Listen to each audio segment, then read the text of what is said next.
ಊರಿನಲ್ಲಿ ಒಂದು ಕಡೆ ಈಶ್ವರ್ ಅವನ ಹೆಂಡತಿ ಪಾರ್ವತಿ ಸರ್ಕಸ್ ಮಾಡ್ತಾ ಇರ್ತಾರೆ. ನೋಡುವುದಕ್ಕೆ ಬಹಳ ಜನ ಬರ್ತಾರೆ, ಚಪ್ಪಾಳೆ ಹೊಡಿತಾರೆ. 10 ವರ್ಷದ ಅನಾಮಿಕಾ ಪಾತ್ರೆ ಹಿಡಿದುಕೊಂಡು ಅವರ ಹತ್ತಿರಕ್ಕೆ ಹೋಗ್ತಾ ಇರ್ತಾಳೆ. ಆ ಪಾತ್ರೆಯಲ್ಲಿ ಯಾರಿಗೆ ಎಷ್ಟು ತೋಚುತ್ತೋ ಅಷ್ಟು ಚಿಲ್ಲರೆ ಹಾಕ್ತಾ ಇರ್ತಾರೆ. ಹಾಕಿದ್ದಾದ ನಂತರ ಈಶ್ವರ್, ಪಾರ್ವತಿ, ಅನಾಮಿಕಾ ಮೂವರು ಅವರನ್ನು ನೋಡುತ್ತಾ ನಮಸ್ಕರಿಸುತ್ತಾರೆ. ಎಲ್ಲರಿಗೂ ನಮಸ್ಕಾರ, ಇನ್ನು ಈ ಸರ್ಕಸ್ ಆಗೋಯ್ತು, ನಾವು ಹೋಗ್ತೀವಿ ಎಂದು ಈಶ್ವರ್ ಹೇಳುತ್ತಲೇ ಅಲ್ಲಿಂದ ಎಲ್ಲರೂ ಹೊರಟು ಹೋಗುತ್ತಾರೆ. ಬಂದ ಚಿಲ್ಲರೆ ದುಡ್ಡನ್ನು ನೋಡಿಕೊಂಡು ಸಂತೋಷದಿಂದ ಈಶ್ವರ್, ಪಾರ್ವತಿ, ಅನಾಮಿಕಾ ಮೂವರು ಅವರಿರುತ್ತಿರುವ ಗುಡಿಸಿಲಿನ ಹತ್ತಿರಕ್ಕೆ ಬರುತ್ತಾರೆ. ಗುಡಿಸಿಲಿನಲ್ಲಿ ಒಂದು ಮೂಲೆಯಲ್ಲಿರುವ ಮಣ್ಣಿನ ವಿನಾಯಕನ ಮುಂದೆ ಆ ದಿನ ಬಂದ ಚಿಲ್ಲರೆ ದುಡ್ಡನ್ನು ಇಟ್ಟು ನಮಸ್ಕರಿಸುತ್ತಾರೆ. ಸ್ವಾಮಿ ವಿನಾಯಕ, ಈ ದಿನ ನಮ್ಮ ಅಮ್ಮ ಅಪ್ಪ ಮಾಡಿದ ಸರ್ಕಸ್ಗೆ ತುಂಬಾ ದುಡ್ಡು ಬಂದಿದೆ. ನಮ್ಮ ಮಧ್ಯದಲ್ಲಿರುವ ಒಪ್ಪಂದದ ಪ್ರಕಾರ ಪ್ರತಿದಿನವೂ ಬಂದ ದುಡ್ಡಿನಲ್ಲಿ ಸ್ವಲ್ಪ ದುಡ್ಡು ನಿಂಗೆ ಕೊಡ್ತೀನಿ ಎಂದಿದ್ದೀನಲ್ಲ, ತಗೋ, ನಿನಗೆ ಬರಬೇಕಾದ ದುಡ್ಡು ತೆಗೆದುಕೋ ಎಂದು ಹೇಳುತ್ತಲೇ ಅಲ್ಲಿ ಇಟ್ಟ ದುಡ್ಡಿನಲ್ಲಿ ಸ್ವಲ್ಪ ದುಡ್ಡು ಮಾಯವಾಗುತ್ತೆ. ಅದು ನೋಡಿ ಎಲ್ಲರೂ ಸಂತೋಷ ಪಡುತ್ತಾರೆ. ಹಾಗೆ ಮಿಕ್ಕ ದುಡ್ಡನ್ನು ಹಳೆ ಪೆಟ್ಟಿಗೆಯಲ್ಲಿ ಬುಚ್ಚಿಟ್ಟುಕೊಂಡು ಜೀವನ ಸಾಗಿಸುತ್ತಾ ಇರುತ್ತಾರೆ. ಒಂದು ದಿನ ರಾತ್ರಿ ಬೇರೆ ಒಂದು ಊರಿನಿಂದ ಅವರ ಊರಿಗೆ ಹೋಗುತ್ತಾ ಇರುವಾಗ ಆಯ ತಪ್ಪಿದ ಒಂದು ಕಾರು ಅವರ ಕಡೆಗೆ ವೇಗವಾಗಿ ಬರುವುದು ನೋಡುತ್ತಾರೆ. ಅಷ್ಟೇ, ಹತ್ತಿರವಿರುವ ಅನಾಮಿಕಳನ್ನು ಪಕ್ಕಕ್ಕೆ ದೂಡುತ್ತಾರೆ. ಕಾರು ಮಾಡಿದ ದಾಳಿಯಲ್ಲಿ ಈಶ್ವರ್, ಪಾರ್ವತಿ ಇಬ್ಬರೂ ಸತ್ತು ಹೋಗುತ್ತಾರೆ. ದೂರದಲ್ಲಿ ಬಿದ್ದು ಅನಾಮಿಕಾ ಎದ್ದು ಅಳುತ್ತಾ ಸತ್ತು ಹೋದ ತನ್ನ ತಂದೆ ತಾಯರ ಹತ್ತಿರಕ್ಕೆ ಬರುತ್ತಾಳೆ. ಮರಕ್ಕೆ ಗುದ್ದಿಕೊಂಡ ಕಾರಿನಿಂದ ಇಬ್ಬರು ವ್ಯಕ್ತಿಗಳು ಇಳಿದು ಸತ್ತು ಹೋದ ಈಶ್ವರ್, ಪಾರ್ವತಿಯರ ಹತ್ತಿರ ಬಿದ್ದಿರುವ ದುಡ್ಡನ್ನು ನೋಡಿ ಓಡಿ ಬಂದು ಆ ದುಡ್ಡನ್ನು ತೆಗೆದುಕೊಳ್ಳುತ್ತಾರೆ. ಅನಾಮಿಕಾ ಮಾತ್ರ ಅಳುತ್ತಾ ಇರುತ್ತಾಳೆ.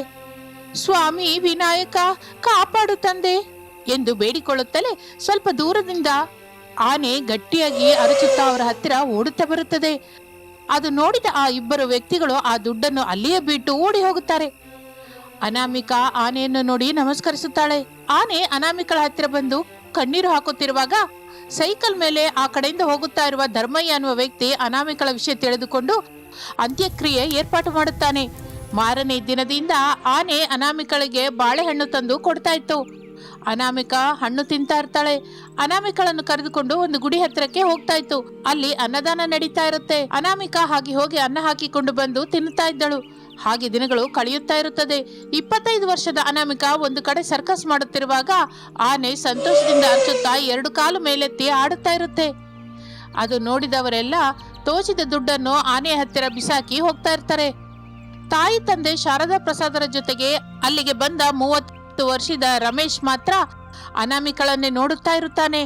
ಮಗನೇ, ಮುಂದೆ ನಡೆಸೋ. ಅಮ್ಮ, ನನಗೆ ಹಿಡಿಸಿದ ಹುಡುಗಿ ಜೊತೆ ಮದುವೆ ಮಾಡ್ತೀನಿ ಎಂದಿದ್ದಿ, ನೆನ್ಪಿದ್ಯಾ? ಮಗು ರಮೇಶು, ನಿಮ್ಮಮ್ಮನ ಮಾತಂದ್ರೆ ಮಾತು, ಭಯಪಡದೆ ಅದೇನೋ ಹೇಳು. ಅಲ್ಲಿ ನೋಡಮ್ಮ, ಅಲ್ಲಿ ಸರ್ಕಸ್ ಮಾಡ್ತಾ ಇರೋ ಹುಡುಗಿನ ನೋಡು, ಅವಳು ನನಗೆ ತುಂಬಾ ಹಿಡಿಸಿದಾಳೆ, ಹೋಗಿ ಮಾತಾಡಿ ಅಮ್ಮ ಎಂದು ಹೇಳುತ್ತಲೇ ಶಾರದಾ ಅನಾಮಿಕಳನ್ನು ನೋಡುತ್ತಾಳೆ. ಅಂದವಾಗಿ ನೋಡೋದಕ್ಕೆ ಮುದ್ದಾಗಿರ್ತಾಳೆ ಅನಾಮಿಕಾ. ಶಾರದಳಿಗೆ ಕೂಡ ಹಿಡಿಸುತ್ತಾಳೆ, ಆದರೆ ಒಳಗೊಳಗೆ ಭಯಪಡ್ತಾ ಇರ್ತಾಳೆ. ಅದು ಪ್ರಸಾದ್ ಗಮನಿಸುತ್ತಾನೆ. ಭಯಪಡಬೇಡ ಶಾರದಾ, ಅಮೆರಿಕದಲ್ಲಿರುವ ನಿಮ್ಮ ಅಣ್ಣ ಹಿಂಗೆ ಅವನ ಮಗಳ ಮದುವೆ ಮಾಡ್ಕೊಳ್ಳೋದಕ್ಕೆ ನಮ್ಮ ಮಗನಿಗೆ ಇಷ್ಟವಿಲ್ಲ ಅಂತ ಹೇಳಿ ನಮ್ಮ ಮಗನಿಗೆ ಎಂತಹ ಹಾನಿಯೂ ಆಗದ ಹಾಗೆ ನೋಡ್ಕೊಳ್ಳೋಣ ಎಂದು ಹೇಳುತ್ತಲೇ ಶಾರದಾ ಸಂತೋಷ ಪಡುತ್ತಾಳೆ. ಒಂದು ದಿನ ತನ್ನ ಗುಡಿಸಿಲಿನ ಹತ್ತಿರ ಆನೆಗೆ ಬಾಳೆಹಣ್ಣು ತಿನ್ನಿಸುತ್ತಾ ಇರುವಾಗ ಒಂದು ಕಾರಿನಲ್ಲಿ ಶಾರದಾ ಪ್ರಸಾದ್, ರಮೇಶ್ ಅವರು ಬರುತ್ತಾರೆ. ಅವರನ್ನು ಮನೆಯಲ್ಲಿ ಮಂಚದ ಮೇಲೆ ಕೂರಿಸಿ ಅನಾಮಿಕಾ ಮಾತನಾಡುತ್ತಾಳೆ. ನೋಡ್ ಅನಾಮಿಕಾ, ನೀನು ನಮ್ಮ ಮಗನಿಗೆ ಹಿಡಿಸಿದೀಯಾ, ನೀನು ಸೊಸೆಯಾಗಿ ಬರೋದಕ್ಕೆ ನಾನು ನಮ್ಮವರು ಒಪ್ಕೊಂಡಿದೀವಿ ಎಂದು ಹೇಳುತ್ತಲೇ ಅನಾಮಿಕಾ ರಮೇಶ್ನನ್ನು ನೋಡುತ್ತಾಳೆ. ರಮೇಶ್ ಹಿಡಿಸುತ್ತಾನೆ. ಆನೆ ಕೂಡ ಸಂತೋಷವಾಗಿ ಅರಚುತ್ತಾ ಮುಂದಿನ ಕಾಲಿತ್ತು ಡ್ಯಾನ್ಸ್ ಮಾಡುತ್ತೆ. ನೋಡಮ್ಮ, ಊರಿನಲ್ಲಿ ನಿನ್ ಬಗ್ಗೆ ತಿಳ್ಕೊಂಡಿದೀವಿ, ಹಿಂದೆ ಮುಂದೆ ಯಾರು ಇಲ್ಲ ಅಂತ. ಅಮ್ಮ ಅಪ್ಪ ಆಕ್ಸಿಡೆಂಟ್ ಅಲ್ಲಿ ಸತ್ತು ಹೋಗಿದ್ದಾರೆ ಅಂತ. ಹಿಂದೆ ಮುಂದೆ ಯಾರು ಇಲ್ಲ ಅಂತ ಹೇಳ್ಬೇಡಿ, ನನಗೆ ಎಲ್ಲವೂ ಈ ಆನೆ ರಾಜನೇ. ಇಲ್ಲ ಅಂತ ನಾವ್ ಅನ್ನಲ್ಲ ಅನಾಮಿಕಾ, ಆದ್ರೆ ನಮ್ಮ ಹುಡುಗನಿಗೆ ಆನೆ ಅಂದ್ರೆ ಇಷ್ಟವಿರಲ್ಲ ಎಂದು ಹೇಳುತ್ತಲೇ ಆನೆ ಅನಾಮಿಕಳಿಗೆ ಸೊಂಡಿಲಿನಿಂದ ಆಶೀರ್ವದಿಸಿ ಅಲ್ಲಿಂದ ಕಣ್ಣೀರು ಹಾಕಿಕೊಂಡು ಹೊರಟು ಹೋಗುತ್ತದೆ. ಶಾರದಾ ಅವರು ಸಂತೋಷದಿಂದ ರಮೇಶ್ ಅನಾಮಿಕರಿಗೆ ಗುಡಿಯಲ್ಲಿ ಮದುವೆ ಮಾಡುತ್ತಾರೆ. ಅನಾಮಿಕಾ ಸಂಸಾರಕ್ಕೆ ಬರುತ್ತಾಳೆ. ಮಾರನೇ ದಿನವೇ ಈ ವಿಷಯ ತಿಳಿದುಕೊಂಡ ಶಾರದಳ ಅಣ್ಣ ಧನಂಜಯ್ ಅಮೆರಿಕದಲ್ಲಿರುವ ತನ್ನ ಮಗಳು ವೈಷ್ಣವಿಯನ್ನು ಕರೆದುಕೊಂಡು ಶಾರದಳ ಮನೆಗೆ ಬರುತ್ತಾನೆ. ಕೋಪದಿಂದ ಶಾರದಳನ್ನು ಬೈಯುತ್ತಾನೆ. ಅಡ್ಡ ಬಂದ ಪ್ರಸಾದ್ನನ್ನು ಹೊಡೆಯುತ್ತಾನೆ ಕೂಡ. ಆವೇಶದಿಂದ ಹೀಗಂತಾನೆ, ಈ ಮನೆಗೆ ಸೊಸೆ ಅಂದ್ರೆ ನನ್ನ ಮಗಳು ವೈಷ್ಣವಿನೇ, ಅಮೃತ ಅನಾಮಿಕಾ ಅಲ್ಲ. ಇನ್ನು ಮೇಲಿಂದ ನಿಮಗೆ ಅನಾಮಿಕಾ ಇರಲ್ಲ, ಅಡ್ಡದಿಂದ ತೊಲಗಿಸ್ತೀನಿ ಎಂದು ಹೇಳಿ ವೈಷ್ಣವಿನ ಕರೆದುಕೊಂಡು ಒಳಗಡೆಗೆ ಹೊರಟು ಹೋಗುತ್ತಾನೆ. ಶಾರದಾ ದುಃಖದಿಂದ ಪೂಜಾ ರೂಮಿನಲ್ಲಿರುವ ವಿನಾಯಕನ ಹತ್ತಿರ ಬರುತ್ತಾಳೆ. ಸ್ವಾಮಿ ವಿನಾಯಕ, ನನ್ನ ಸೊಸೆನ ನೀನೇ ಕಾಪಾಡಬೇಕು ತಂದೆ ಎಂದು ಬೇಡಿಕೊಳ್ಳುತ್ತಿರುವಾಗ ಕಾಡಿನಲ್ಲಿ ಒಂದು ಮರದ ಕೆಳಗೆ ದುಃಖದಿಂದ ಮಲಗಿಕೊಂಡ ಆನೆ ಎದ್ದು ಗಟ್ಟಿಯಾಗಿ ಅರಚುತ್ತಾ ಅಡಿಗೆಯವನಾಗಿ ಬದಲಾಗುತ್ತೆ. ಉದ್ದವಾದ ಸೌಟನ್ನು ಹಿಡಿದುಕೊಂಡು ಗಣಪತಿಯಾಗಿ ಶಾರದಳ ಮನೆಗೆ ಬರುತ್ತಾನೆ. ಶಾರದಾ ತನ್ಮಯತೆಯಿಂದ ಅವನನ್ನು ಅಡಿಗೆಯವನನ್ನಾಗಿ ಒಪ್ಪಿಕೊಳ್ಳುತ್ತಾಳೆ. ಅಲ್ಲಿ ಅನಾಮಿಕಳ ಜೊತೆ ಎಷ್ಟೋ ಪ್ರೇಮದಿಂದಿರುತ್ತಾ ಎಲ್ಲ ಕೆಲಸಗಳಲ್ಲಿ ಸಹಾಯ ಮಾಡ್ತಾ ಇರ್ತಾನೆ. ಒಂದು ದಿನ ಧನಂಜಯ್ ಸ್ವೀಟ್ಸ್ ನಲ್ಲಿ ವಿಷ ಸೇರಿಸುವುದು ಗಣಪತಿ ಗಮನಿಸುತ್ತಾನೆ. ಅವನು ಧನಂಜಯ್ ತೆಗೆದುಕೊಂಡು ಕಿಚನ್ ನಲ್ಲಿರುವ ಅನಾಮಿಕಳ ಹತ್ತಿರಕ್ಕೆ ಬಂದು, ಅಮೆರಿಕದಿಂದ ನಿನಗಾಗಿ ತಗೊಂಡ್ಬಂದಿದ್ದೀನಿ, ತಗೋತಾಯಿ ಎಂದು ಹೇಳುತ್ತಿರುವಾಗ ಗಣಪತಿ ನಗುತ್ತಾ ಆ ಸ್ವೀಟ್ ಡಬ್ಬವನ್ನು ತೆಗೆದುಕೊಂಡು ಗಬಗಬಾ ತಿನ್ನುತ್ತಾನೆ. ಧನಂಜಯ್ ಕೋಪದಿಂದ ನೋಡುತ್ತಾ ಅಲ್ಲಿಂದ ಹೊರಟು ಹೋಗುತ್ತಾನೆ. ಮತ್ತೊಂದು ದಿನ ಅನಾಮಿಕಾ ಹೂವಿನ ಗಿಡಗಳಿಗೆ ನೀರ್ ಹಾಕ್ತಾ ಇರ್ತಾಳೆ. ಧನಂಜಯ್ ಕಾರನ್ನು ಅನಾಮಿಕಳ ಕಡೆಗೆ ನಡೆಸುತ್ತಾನೆ. ಗಣಪತಿ ಅದನ್ನು ನೋಡಿ ಸಣ್ಣದಾಗಿ ನಗುತ್ತಾ ಓಂ ನಮ ಶಿವಾಯ ಎಂದು ಅನ್ನುತ್ತಲೇ ಹೂಗಿಡಗಳ ಹತ್ತಿರ ಅನಾಮಿಕಾ ಮಾಯವಾಗುತ್ತಾಳೆ. ವೈಷ್ಣವಿ ಪ್ರತ್ಯಕ್ಷವಾಗುತ್ತಾಳೆ. ಅದು ನೋಡಿ ಧನಂಜಯ ಗಾಬರಿಯಾಗುತ್ತಾನೆ. ಅಯ್ಯೋ ಅಯ್ಯೋ, ನನ್ ಮಗಳನ್ನು ಕಾಪಾಡಿ ಎನ್ನುತ್ತಾ ಓಡಿ ವೈಷ್ಣವಿಯನ್ನು ಹತ್ತಿರಕ್ಕೆ ಎಳೆಯುತ್ತಾನೆ. ಅನಾಮಿಕಾ ಕೆಳಗೆ ಬೀಳುತ್ತಾಳೆ. ಕಾರು ಹತ್ತಿರವೇ ಇರುತ್ತೆ. ಗಣಪತಿ ನಗುತ್ತಾ ಇರುತ್ತಾನೆ. ಧನಂಜಯನಿಗೆ ಇದೆಲ್ಲ ಅಯೋಮಯವಾಗಿರುತ್ತೆ. ಒಂದು ದಿನ ಕಿಚನ್ ನಲ್ಲಿ ಅಡಿಗೆ ಮಾಡುತ್ತಿರುವ ಅನಾಮಿಕಳ ಹತ್ತಿರ ಧನಂಜಯ್ ಮಾತನಾಡುತ್ತಾ ಇರುವಾಗ ಹಿಂದಿನಿಂದ ವೈಷ್ಣವಿ ಬೆಂಕಿ ಪೆಟ್ಟಿಗೆಯಿಂದ ಅನಾಮಿಕಳ ಸೀರೆಯನ್ನು ಅಂಟಿಸಬೇಕು ಅಂತ ನೋಡುತ್ತಾಳೆ. ಅಂದುಕೊಳ್ಳದ ಹಾಗೆ ಗಾಳಿಯಲ್ಲಿ ಉರಿಯುತ್ತಿರುವ ಬೆಂಕಿ ಪೆಟ್ಟಿಗೆಯಿಂದ ಕೈ ಪ್ರತ್ಯಕ್ಷವಾಗಿ ವೈಷ್ಣವಿಯ ಶರೀರವನ್ನು ಸುಡುತ್ತದೆ. ಅಯ್ಯೋ ಉರಿ ಹುರಿ ಎನ್ನುತ್ತಾ ಇದ್ದರೆ ಧನಂಜಯ್ ಓಡಿ ಹೋಗುತ್ತಾನೆ. ಅನಾಮಿಕ ಮಾತ್ರ ತಕ್ಷಣ ಜಗ್ಗಿನಿಂದ ನೀರು ಸುರಿಯುತ್ತಾಳೆ. ಆಗ ವೈಷ್ಣವಿಗೆ ಅರ್ಥವಾಗುತ್ತದೆ. ತನ್ನ ತಂದೆ ಮಾಡುತ್ತಿರುವ ತಪ್ಪನ್ನು ಶಾರದಾ ಪ್ರಸಾದರಿಗೆ ಹೇಳುತ್ತಾಳೆ. ನನ್ನನ್ನು ಕ್ಷಮಿಸು ಬಾಬಾ ಎಂದು ಬೇಡಿಕೊಳ್ಳುತ್ತಲೇ ಪ್ರಸಾದ್ ಗಟ್ಟಿಯಾಗಿ ಧನಂಜಯನನ್ನು ಹೊಡೆಯುತ್ತಾನೆ. ಶಾರದಾ ಕೂಡ ಹೊಡಿತಾಳೆ. ಧನಂಜಯ್ ವೈಷ್ಣವಿ ಇಬ್ಬರು ಸೇರಿ ಆ ಮನೆಯಿಂದ ಹೊರಟು ಹೋಗುತ್ತಾರೆ. ಗಣಪತಿ ಆ ಮನೆಯಲ್ಲಿ ಕೆಲಸದವನಾಗಿ ಇದ್ದು ಅನಾಮಿಕಳನ್ನು ತಂದೆಯಾಗಿ ಕಾಪಾಡಿಕೊಳ್ಳುತ್ತಾ ಇರುತ್ತಾನೆ. ಅನಾಮಿಕ ಕೂಡ ಬಹಳ ಸಂತೋಷದಿಂದ ಇರುತ್ತಾ ಚೆನ್ನಾಗಿ ಸಂಸಾರ ಮಾಡಿಕೊಳ್ಳುತ್ತಾ ಇರುತ್ತಾಳೆ. ಟೊಮೆಟೊ ರೇಟು ಹೆಚ್ಚಾಗಿದ್ದರಿಂದ ಟೊಮೆಟೊ ತೋಟ ಹಾಕಿದ ಸುಭದ್ರಾ ದೇವಿ ತನ್ನ ತೋಟದಲ್ಲಿ ಕಳ್ಳರು ಯಾರು ಬರಬಾರದು ಎಂದು ಸಾಗರ್ ಅನ್ನುವ ವ್ಯಕ್ತಿಯನ್ನು ಕಾವಲಾಗಿ ಇಡುವುದಲ್ಲದೆ 2 ನಾಯಿಗಳನ್ನು ಕೂಡ ಆ ತೋಟದ ಹತ್ತಿರವೇ ಕಟ್ಟಿ ಅವುಗಳಿಗೆ ಚಿಕನ್ ಹಾಕುತ್ತಾ ಪೋಷಿಸುತ್ತಾ ಇರ್ತಾಳೆ. ಆ ವಿಷಯ ತಿಳಿದುಕೊಂಡು ಆ ಊರಿನವರು ಎಂತಹ ಸಾಹಸವನ್ನು ಮಾಡ್ತಾ ಇರಲಿಲ್ಲ. ತೋಟವೆಲ್ಲ ತಿರುಗಿ ನೋಡುತ್ತಾ ಸುಭದ್ರಾ ದೇವಿ, ಸಾಗರ್, ಈ ಸಲ ಟೊಮೆಟೊ ಚೆನ್ನಾಗಿ ಬಂದಿದೆ, ಅದು ಅಲ್ಲದೆ ಮಾರ್ಕೆಟ್ ಅಲ್ಲಿ ಚೆನ್ನಾಗಿ ಡಿಮ್ಯಾಂಡ್ ಇದೆ, ಜಾಗ್ರತೆ, ಒಂದು ಟೊಮೆಟೊ ಕೂಡ ತೋಟ ದಾಟಿ ಹೋಗ್ಬಾರ್ದು, ಹಾಗೆ ಹೋದ್ರೆ ನಿನ್ ಪ್ರಾಣ ತೆಗಿತೀನಿ. ಹೋಗೋಕ್ ಬಿಡಲ್ಲ ಮೇಡಮ್, ಆದ್ರೂ ನನಗೆ ನರಮಾಂಸ ತಿನ್ನುವ 2 ಪೊಗರಿನ ನಾಯಿ ಕೊಟ್ಟಿದ್ದೀರಲ್ಲ, ನಾನ್ ನೋಡ್ಕೋತೀನಿ. ಮಳೆ ಬರ್ದೇ ಇದ್ರೆ 2-3 ದಿನದಲ್ಲಿ ಟೊಮೊಟೊ ಕೊಯ್ದು ಮಾರ್ಕೆಟ್ಗೆ ಕಳ್ಸೋಣ. ಹಾಗೆ ಮೇಡಮ್, ನೀವು ನಿಶ್ಚಿಂತೆಯಾಗಿರಿ, ಒಂದು ಟೊಮೊಟೊ ಕೂಡ ಏನೂ ಆಗೋದಕ್ಕೆ ಬಿಡೋದಿಲ್ಲ ಎಂದು ಸಾಗರ್ ಹೇಳಿದ್ದರಿಂದ ಸುಭದ್ರಾದೇವಿ ಸಂತೋಷದಿಂದ ಕಾರಲ್ಲಿ ಹೊರಟು ಹೋಗುತ್ತಾಳೆ. ಸಾಗರ್ 2 ನಾಯಿಗಳನ್ನು ಹಿಡಿದುಕೊಂಡು ಟೊಮೊಟೊ ತೋಟದ ಸುತ್ತಲೂ ನಡೆಯುತ್ತಾ ಸುತ್ತಮುತ್ತಲೂ ಗಮನಿಸುತ್ತಾ ಇರುತ್ತಾನೆ. ಮಾರನೇ ದಿನ ಮಟಮಟ ಮಧ್ಯಾಹ್ನ ಸಣ್ಣನೆಯ ಚಿನುಗು ಮಳೆ ಬೀಳ್ತಾ ಇರುತ್ತದೆ. ಹೊಲದ ಬದುವಿನಲ್ಲಿರುವ ಮರದ ಹತ್ತಿರ ಪರವೂರಿಗೆ ಸೇರಿದ ಅತ್ತೆ ಸೊಸೆಯರು ಶಾರದಾ ಅನಾಮಿಕರು ಒಂದೇ ಕೊಡೆಯ ಕೆಳಗೆ ನಿಂತುಕೊಂಡು ಸುತ್ತಲೂ ನೋಡ್ತಾ ಇರ್ತಾರೆ. ಏನೇ ಸೊಸೆ, ಯಾರಾದ್ರೂ ಎಲ್ಲಾದ್ರೂ ಕಾಣಿಸ್ತಾ ಇದ್ದಾರಾ? ಇಲ್ಲ ಅತ್ತೆ, ಯಾರು ಎಲ್ಲಿಯೂ ಕಾಣಿಸ್ತಾ ಇಲ್ಲ. ಆದ್ರೆ ಅತ್ತೆ, ಈಗ ಈ ಟೊಮೊಟೊ ಕಳ್ಳತನ ಅಗತ್ಯನಾ ಹೇಳಿ? ಅಗತ್ಯನೇ ಸೊಸೆ. ಸುಭದ್ರಾದೇವಿ ಮನೆ ಹತ್ರ ಹೋಗಿ, ಹೇಗೂ ತೋಟ ಇದೆಯಲ್ಲ ಅಕ್ಕ, ಕೆಲವು ಟೊಮೊಟೊ ಕೊಡಬಾರ್ದ ಅಂತ ಕೇಳಿದ್ರೆ ಟೊಮೊಟೊ ರೇಟ್ ಹೆಚ್ಚಿದೆ ಅಂತ, ದುಡ್ಡಿಲ್ಲದೆ ಇದ್ರೆ ಒಂದು ಟೊಮೊಟೊ ಕೂಡ ಕೊಡಲ್ಲ ಅಂತ ನನ್ನ ಮುಖದ ಮೇಲೆ ಹೇಳಿದ್ಲು. ಆಕೆ ಟೊಮೊಟೊಗಳು ಆಕೆ ಇಷ್ಟ ಅತ್ತೆ, ಕೊಡಬೇಕು ಅನ್ಸಿದ್ರೆ ಕೊಡ್ತಾಳೆ, ಬೇಡ ಅಂದ್ಕೊಂಡ್ರೆ ಬಿಡ್ತಾಳೆ. ಇಲ್ಲಿ ಆಕೆ ತೋರಿಸಿದ್ದು ಟೊಮೊಟೊ ರೇಟ್ ಹೆಚ್ಚಾಗಿದೆ ಅನ್ನುವ ಪೊಗರು ಸೊಸೆ.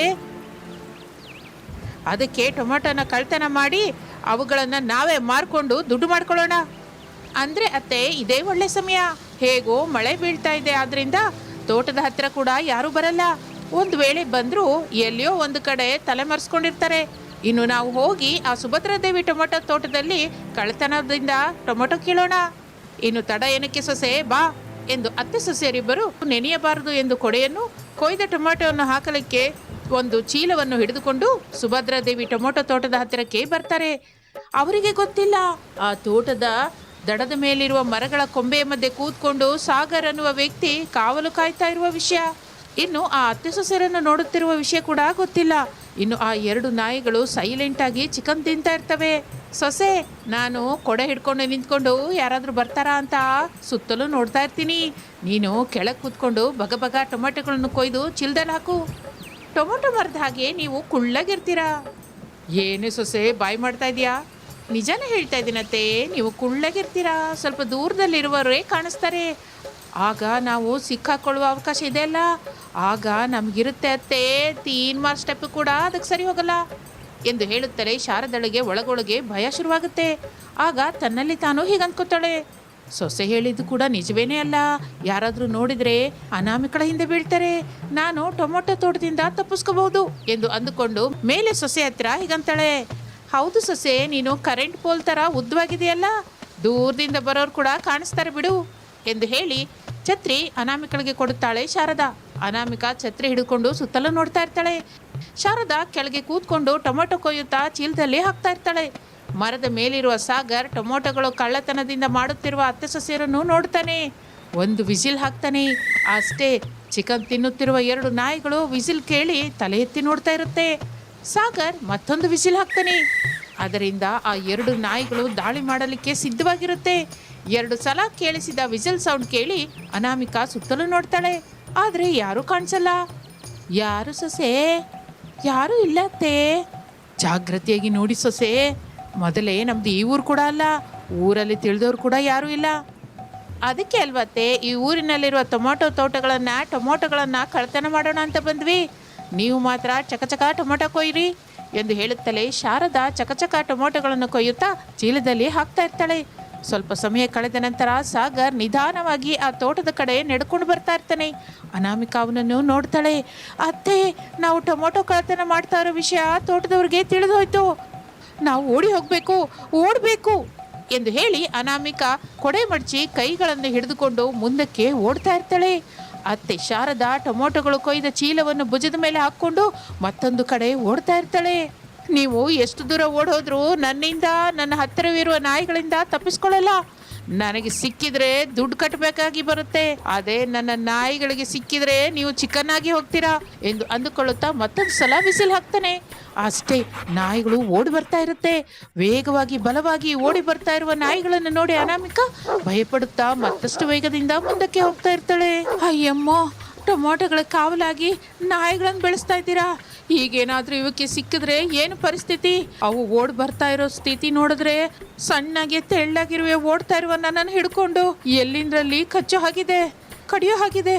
ಇನ್ನು ನಮ್ಮ ಅತ್ತೆ ಪರಿಸ್ಥಿತಿ ಏನು ನೆನೆಸ್ಕೊಂಡ್ರೆ ಭಯವಾಗಿದೆ ಎಂದು ಅಂದುಕೊಳ್ಳುತ್ತಾ ಓಡುತ್ತಾ ಇರುತ್ತಾಳೆ ಅನಾಮಿಕಾ. ಶಾರದಾ ದಪ್ಪವಾಗಿದ್ದುದರಿಂದ ಮೇಲಾಗಿ ಭಾರವಾಗಿರುವ ಟೊಮೊಟೊ ಚೀಲದ ಜೊತೆ ಹೆಚ್ಚು ದೂರ ಓಡಲಾರದೆ ಹೋಗುತ್ತಾಳೆ. ಆಯಾಸದಿಂದ ನಿಂತು ಬಿಡುತ್ತಾಳೆ. ಗಟ್ಟಿಯಾಗಿ ಅರಚುತ್ತಾ ತುಫಾನ್ಗಿಂತ ವೇಗವಾಗಿ ಬರುತ್ತಿರುವ ನಾಯಿಗಳನ್ನು ನೋಡ್ತಾ ಇರ್ತಾಳೆ. ಅಷ್ಟೇ, ಶಾರದಳಿಗೆ ಎಲ್ಲಿಲ್ಲದ ಭಯ ಹಿಡಿದು ಬಿಡುತ್ತೆ. ಕಾಲಿನಲ್ಲಿ ಸಣ್ಣನೆಯ ನಡುಕ ಶುರುವಾಗುತ್ತೆ. ಆ ಭಯದಿಂದ ನಾಯಿ ಜೊತೆ ಕಾವಲು ಕಾಯುವ ಸ್ಥಿತಿಗೆ ಟೊಮೊಟೊ ರೇಟು ಏರುತ್ತೆ ಅಂತ ಊಹಿಸಲಾರದೆ ಹೋದೆ. ಈಗ ಏನು ಪರಿಸ್ಥಿತಿ? ಅಮ್ಮೋ, ಇವುಗಳನ್ನು ನೋಡ್ತಾ ಇದ್ರೆ, ಅವುಗಳ ಅರ್ಚಾಟ ಕೇಳ್ತಾ ಇದ್ರೆ ನನಗೆ ನೇರವಾಗಿ ನೀರಿಲ್ಲದ ಬಾವಿಯೊಳಗೆ ದೂಕಿ ಸಾಯಬೇಕು ಅನ್ನಿಸ್ತಾ ಇದೆ ಎಂದು ಅಂದುಕೊಳ್ಳುತ್ತಾ ಭಯಪಡುತ್ತಾ ಇರುವಾಗ ನಾಯಿಗಳು ಶಾರದಳ ಕಡೆಗೆ ಧುಮುಕುತ್ತವೆ. ಶಾರದಾ ಕಣ್ಣು ಮುಚ್ಕೋತಾಳೆ.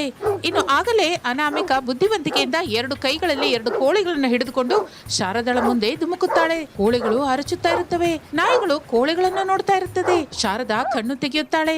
ಕೋಳಿ ಹಿಡಿದುಕೊಂಡ ಸೊಸೆ ಅನಾಮಿಕಾ ಕಾಣುತ್ತಾಳೆ. ಉಸಿರೆಳೆದುಕೊಳ್ಳುತ್ತಾಳೆ ಶಾರದಾ. ಕೋಳಿಗಳನ್ನು ಹಿಡ್ಕೊಂಬಂದು ಒಳ್ಳೆ ಕೆಲಸ ಮಾಡಿದೆ ಸೊಸೆ. ಈಗ ನಾವು ಇವುಗಳಿಂದ ಹೇಗೆ ತಪ್ಪಿಸ್ಕೋಬೇಕು? ಅತ್ತೆ, ಗಾಬರಿ ಆಗಬೇಡಿ. ಅಲ್ಲಿ ನೋಡಿ, ನೀರಿಲ್ಲದ ಬಾವಿ ಆಗಿದೆ. ನನ್ನಲ್ಲಿ ಧುಮುಕು ಅಂತೀಯ ಸೊಸೆ? ಅಯ್ಯೋ ಅತ್ತೆ, ಈಗ ನೋಡಿ ಎಂದು ಅನಾಮಿಕಾ ತನ್ನ ಕೈಯಲ್ಲಿರುವ ಕೋಳಿಗಳನ್ನು ಆ ಬಾವಿಯ ಮೇಲೆ ಬಿಸಾಕುತ್ತಾಳೆ. ಅಷ್ಟೇ, ನಾಯಿಗಳೆರಡು ಆ ಕೋಳಿಗಳನ್ನು ಹಿಡಿದುಕೊಂಡು ಗಬಕ್ಕಂತೆ ಬಾವಿಯೊಳಗೆ ಬಿದ್ದು ಹೋಗ್ತವೆ. ಅದರಿಂದ ಅತ್ತೆ ಸೊಸೆಯರಿಬ್ಬರು ಉಸಿರೆಳೆದುಕೊಳ್ಳುತ್ತಾರೆ.